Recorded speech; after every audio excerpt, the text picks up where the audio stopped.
Okay guys, so yan na, tingnan nyo naman, mukhang abutan ako ng ulan. Sana hindi abutan, ako mamabo na. Pauwi ko na ako, Lord. Pauwi ko na ng sihi.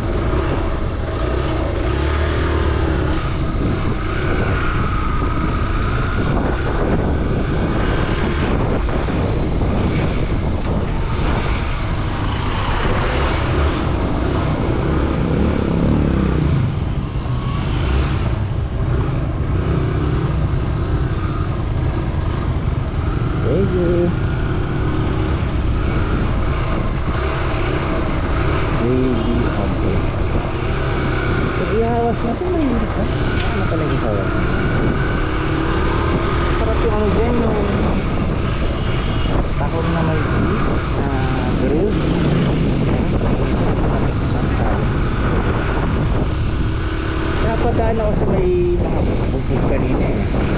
Sana hindi nabdak na ako. Sira.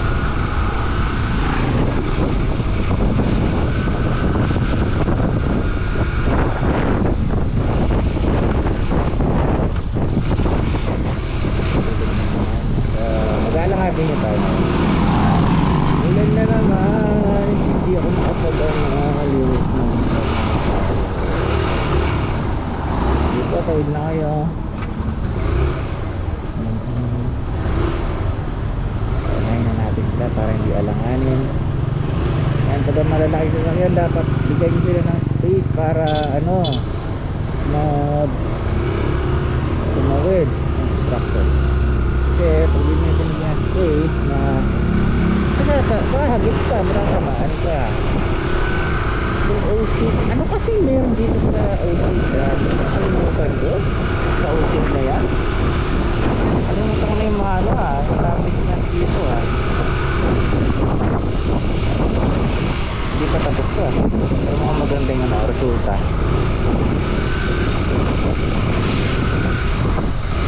Alam mo itong one way na nakalagay dito sa Manggalang Avenue, nahuli ako dyan dati. Nahuli ako, hindi ko napansin, sa totoo lang rin ako doon napansin. Madalang na ako nung nahuli ako, hindi na ako sanay dumaan dito sa totoo lang. Yan, nahuli ako dyan. Pero bakit hindi naman tayong pasaway okay, hindi pasaway si kuya ako. Ang tayong pasaway dyan tingnan nyo, pag pumasok kayo, minsan sila pa yung galit pag nakakasalubong one way na nakalagay ng klaro. Naman, guess ko naman yun, makakaiwas traffic. Pero tutusin, yun baga main road yun ng mga nanggagaling dito dati.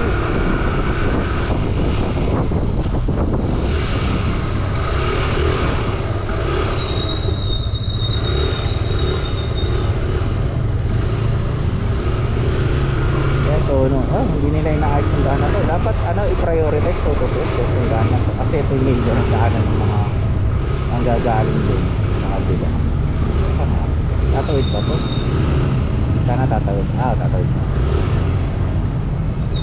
So yun, ganyan ako tumatawid Nahahaya ko mauna yung kotse.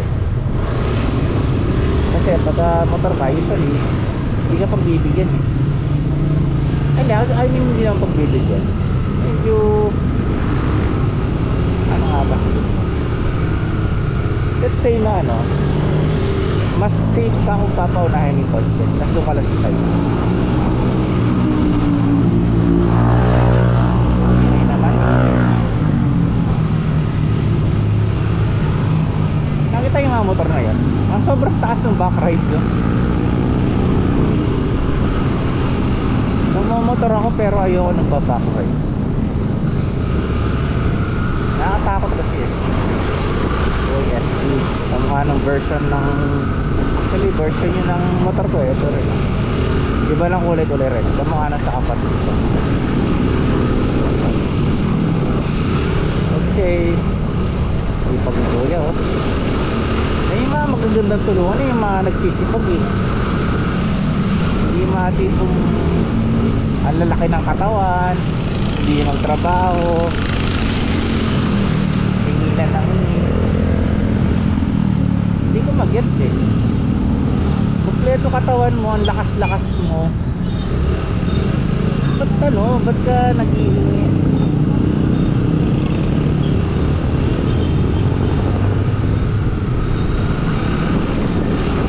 Ano magtrabaho kayo ng ano? Ay nga.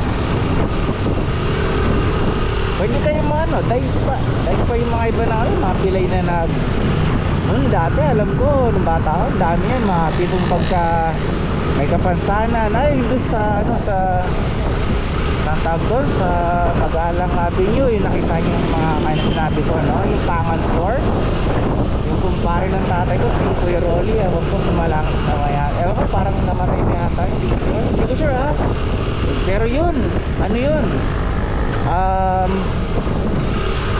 walang walang isa lang talaga yung functional ano yung isang kamay niya, pero magaling sa electronics yun, magaling mag-repair. Tapos yung iniikot niya yung buong Marisol gamit yung parang three-wheeler niya na pinapandar gamit kamay, hindi, wala kasi sa pake.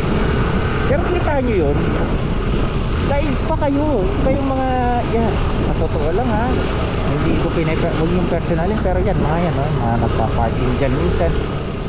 Hindi nyo naman ano pa yung function ng mga guard kung tutuusin, kung sinisingil pa minsan hindi, yung iba naman kasi binibigyan mo kasi na tulong lang, pero iba parang galit pa pag di mo nabigyan kasi nga yung mga namamalimos yan, dinaig pa kayo ng mga kumpleto yung katawan, ay yung mga hindi kumpleto yung katawan.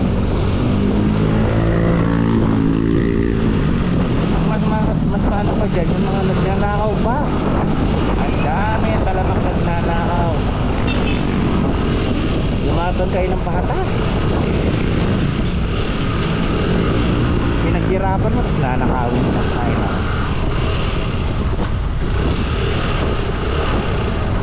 at tao nga naman.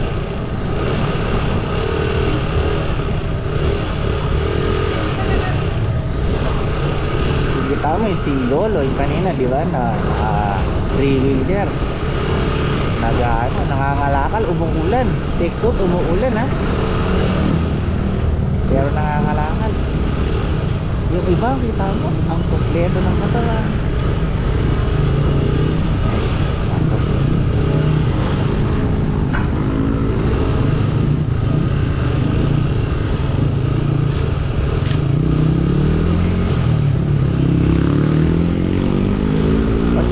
Edit mo natin ang hindi live to akala ko live.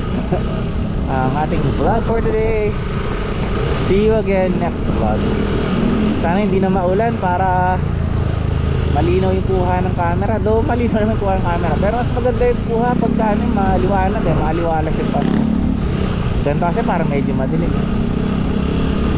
Ay, ano pala dito? Hindi ko alam labas lang ng subdivision, pero meron pa Paris. Hindi ko talaga nakapas. Okay guys, ingat sa lahat, enjoy the rest of the day, at tambay muna tayo sa bahay dahil di tayo makapag vlog ng malayo, delikado. Bye bye.